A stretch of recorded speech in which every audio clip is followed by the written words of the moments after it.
আশ্চর্য, আপনি কেমন মানুষ? একটা মেয়ে মানুষের ঘরে ঢোকার আগে একটু ভাব করে ঢুকবেন না? আচ্ছা, আম সরি। কি তোমাকে বলেছিলাম না যে খুব শীঘ্রই আমি তোমার সামনে এসে হাজির হব? দেখলা তো, চলে এলাম।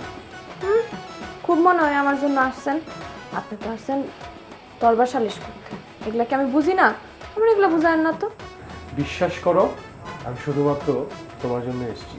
ওটা তো জাস্ট একটা বাহানা।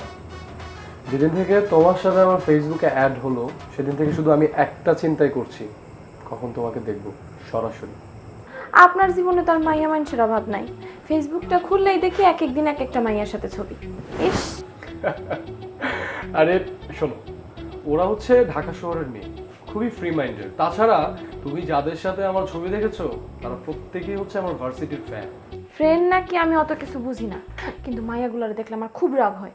মেয়েগুলোকে দেখলে মনে হয় একদম নাক বরাবর একটা বক্সিং মেরে